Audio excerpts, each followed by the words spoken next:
I'm not impressed with your wallet or what's in your pocket. I'm impressed with your knowledge and how you apply it.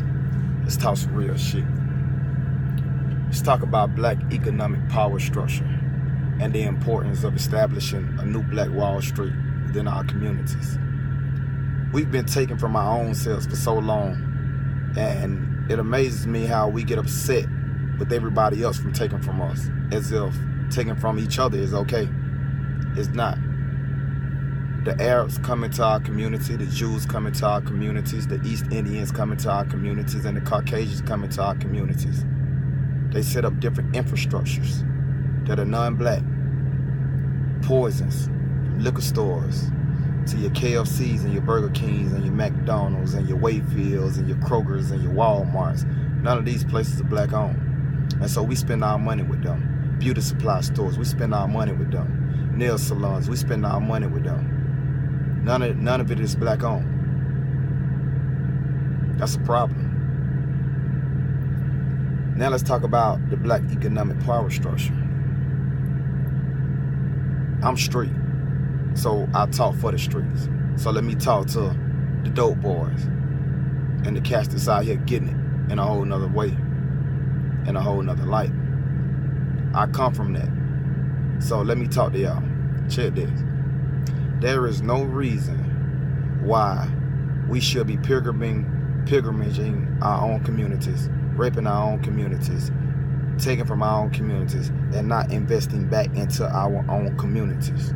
No way. We've made enough money out, so we've taken enough money from our communities, so we know what our communities are capable of. You know just like I know.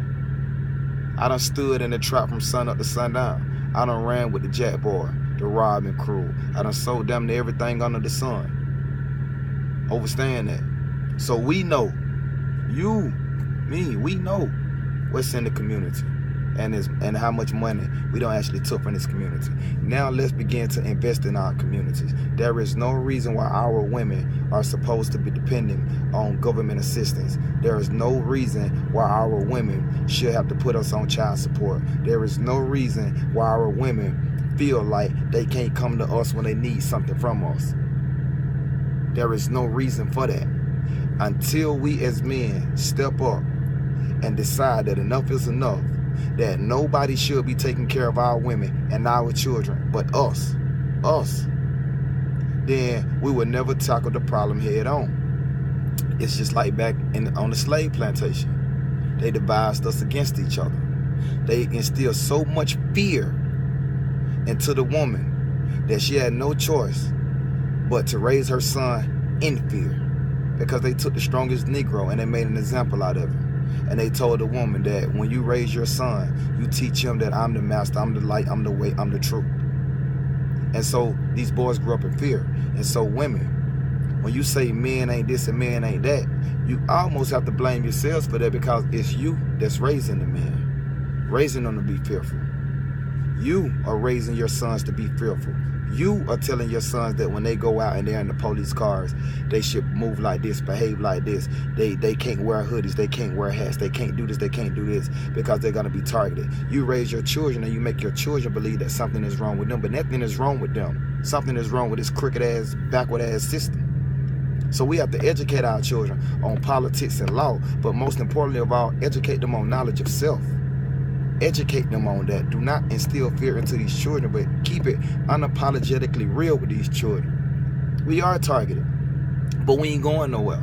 We just got to learn how to build amongst each other, barter with each other, stop taking from each other, stop bashing each other. Really. And it's easier said than done. There will always be people that don't like you. There will always be people that would devise against you. There will always be people that would speak out openly against you, and they would look just like you. Your own people. But just because you black don't make you real. What makes you real is your train of thought. Is your train of thought and how passionate you are about the well-being of yourself and your people. So, as I always say in my video, I don't have all the answers. I'm just another brother sharing his own view. I got my own opinion. But I do know this.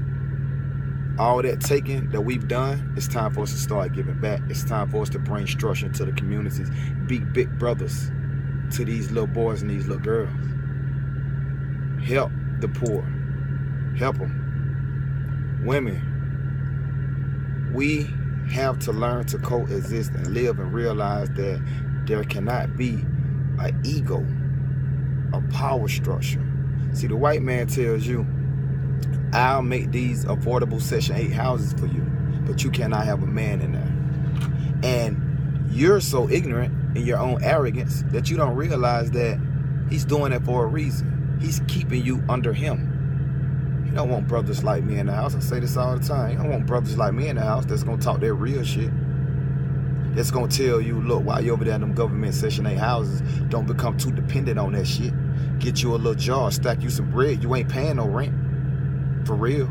Stack you some bread and be ready to get the hell on from up out of there. That ain't where you want to get comfortable at. You ain't got to live on the plantation your whole life. You ain't got to be a slave your whole life. Get the hell from up out of there. Don't bring your kids up in that shit if you ain't got to. And brothers, play the game. Play the game. If you dealing with a sister that's on Section 8 and you can't be there, you ain't got to be there. But it is your job and your responsibility to remind her why y'all need to be saving together so y'all can get the hell up out of there. Pull a slave out the plantation. Straight up. And I'm just keeping it all the way real.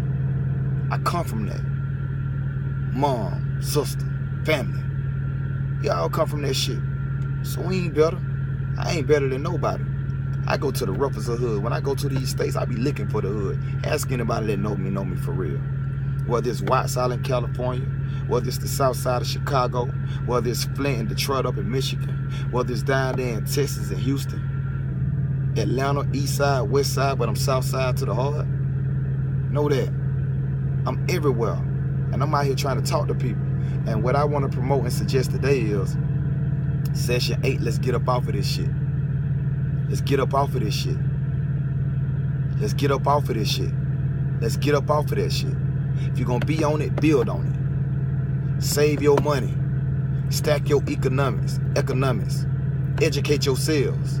Make the best of that situation, but do not become dependent and crippled upon that situation, because that's what they bet on. That's what the game plan is. Straight up. When it's time for them to shut some shit down, they're going to surround the hood first. You better know that.